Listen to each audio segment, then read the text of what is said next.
আজ আমরা কেবল একটি দিবস পালনের জন্য সমবেত হইনি।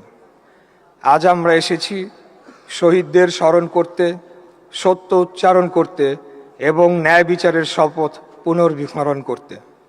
আমি দ্ব্যর্থহীন কণ্ঠে বলতে চাই, আমরা জুলাইকে ভুলিনি, জুলাইয়ের শহীদদের ভুলিনি, আহত জুলাই যোদ্ধাদের ভুলিনি।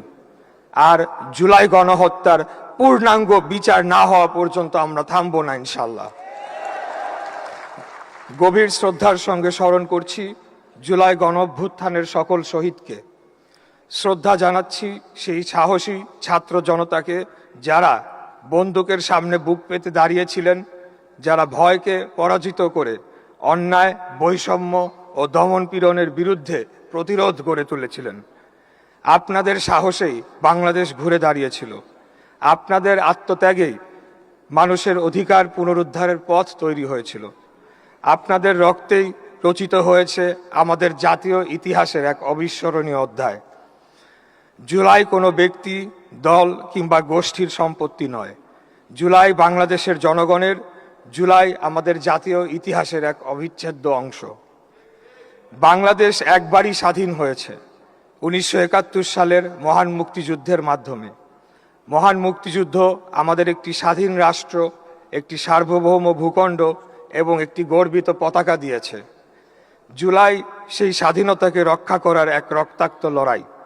জুলাই স্বাধীন বাংলাদেশের মানুষের অধিকার, মর্যাদা ও গণতান্ত্রিক মালিকানা পুনঃপ্রতিষ্ঠার সংগ্রাম। মহান মুক্তিযুদ্ধ আমাদের জাতির ভিত্তি। আর সাম্য, মানবিক মর্যাদা ও সামাজিক ন্যায় বিচারের যে আকাঙ্ক্ষা মুক্তিযুদ্ধের মূল প্রেরণা ছিল, জুলাইয়ের ছাত্র জনতার কণ্ঠে সেই আকাঙ্ক্ষাই আবার উচ্চারিত হয়েছে। সার্বভৌমত্ব শুধু মানচিত্র ও সীমান্তের বিষয় নয়। সার্বভৌমত্বের অর্থ বাংলাদেশের সিদ্ধান্ত নেবে বাংলাদেশের জনগণ। বাংলাদেশ কোনো দেশীয় স্বৈরশক্তির কাছে মাথা নত করবে না, কোনো বিদেশি চাপ কিংবা হস্তক্ষেপের কাছেও মাথা নত করবে না। বাংলাদেশের স্বাধীনতা, সার্বভৌমত্বের প্রশ্নে কোনো আপোষ হবে না। কিন্তু মানুষের এই অধিকার প্রতিষ্ঠার জন্য আমাদের অত্যন্ত ভারী মূল্য দিতে হয়েছে। 2024 সালের জুলাই আগস্টে নিরস্ত্র ছাত্র জনতার উপর নির্বিচারে গুলি চালানো হয়। মানুষকে হত্যা করা হয়েছে, আহতদের উপর নির্যাতন করা হয়েছে, রাজপথে, হাসপাতালে এবং মানুষের ঘরে ঘরে ভয় ছড়িয়ে দেওয়া হয়েছে। জুলাই শহীদদের পরিবারের সদস্যদের আমি বলতে চাই, আপনারা একা নন। আপনারা রাষ্ট্রের কাছে অনুগ্রহ প্রার্থী নন, বরং রাষ্ট্র আপনাদের কাছে ঋণী। আপনাদের সন্তান, ভাই, বোন, স্বামী কিংবা পিতা শুধু একটি পরিবারের সদস্য নন, তারা সমগ্র জাতির গর্ব। তাদের রক্তের ঋণ শুধু বক্তব্য, স্মরণসভা কিংবা ফুল দিয়ে শোধ করা যাবে না। সেই ঋণ শোধ করতে হবে সত্য প্রতিষ্ঠার মাধ্যমে, তাদের পরিবারের মর্যাদা নিশ্চিত করার মাধ্যমে এবং হত্যাকারীদের বিচার সম্পন্ন করার মাধ্যমে। আজ এই রাষ্ট্রীয় মঞ্চ থেকে আমি স্পষ্টভাবে ঘোষণা করতে চাই, জুলাই গণহত্যার পরিকল্পনাকারী, নির্দেশদাতা, বাস্তবায়নকারী ও সহযোগী কেউই বিচারের বাইরে থাকতে পারবে না।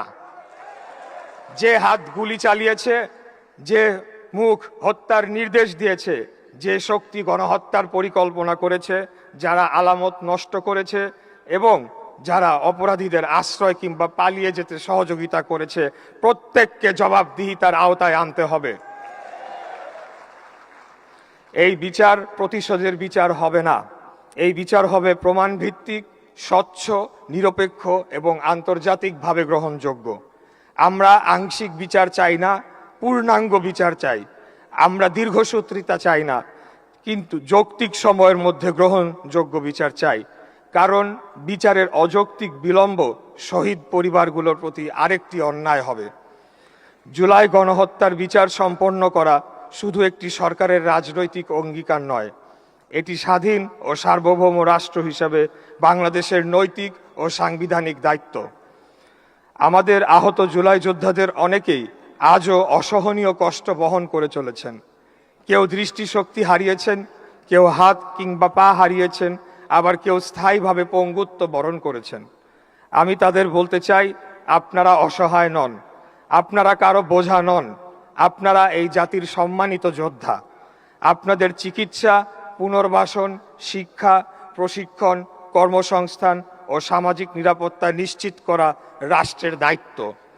কোনো আহত জুলাই যোদ্ধা চিকিৎসার অভাবে কষ্ট পাবেন না, কোনো শহীদ পরিবার অবহেলিত থাকবেন না, এটাই আমাদের আগামী দিনের অঙ্গীকার। জুলাইয়ের ইতিহাসকে আমরা হারিয়ে যেতে দেব না, ইতিহাস বিকৃত করতে দেব না, শহীদদের আত্মত্যাগকে সংকীর্ণ রাজনীতির স্বার্থে ব্যবহার করতে দেব না।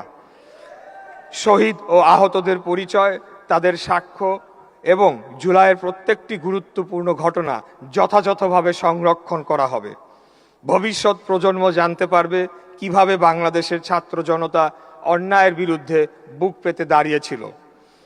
মাননীয় প্রধানমন্ত্রীর প্রতিশ্রুতি অনুযায়ী মুক্তিযুদ্ধ বিষয়ক মন্ত্রণালয় জুলাই শহীদ পরিবার ও আহত জুলাই যোদ্ধাদের পাশে থাকবে।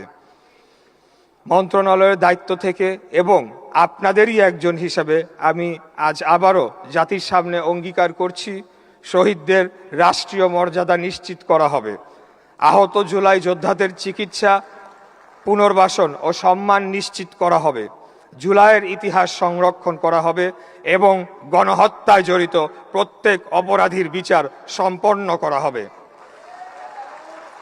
1971 আমাদের শিখিয়েছে পরাধীনতার কাছে মাথা নত করা যায় না। জুলাই আমাদের স্মরণ করিয়ে দিয়েছে স্বাধীন দেশে স্বৈরাচার ও অন্যায়ের কাছেও মাথা নত করা যায় না। বাংলাদেশ কোনো ব্যক্তি, পরিবার, দল কিংবা বিদেশি শক্তির সম্পত্তি নয়।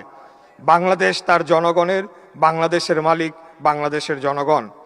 মহান আল্লাহর কাছে প্রার্থনা করি তিনি যেন জুলাইয়ের সকল শহীদদের রুহের মাগফিরাত দান করেন, শোক সন্তপ্ত পরিবারগুলোকে ধৈর্য ও শক্তি দেন এবং আহত জুলাই যোদ্ধাদের দ্রুত আরোগ্য দান করেন। শহীদদের আত্মত্যাগ বৃথা যেতে দেব না, আহত জুলাই যোদ্ধাদের একা থাকতে দেব না। জুলাই গণহত্যার বিচার অসম্পূর্ণ থাকতে দেব না ইনশাল্লাহ। সর্বশক্তিমান আল্লাহ আমাদের সহায় হন। স্বাধীন ও সার্বভৌম বাংলাদেশ গড়া বিনির্মাণে বাংলাদেশ জাতীয়তাবাদী দল অঙ্গীকারবদ্ধ।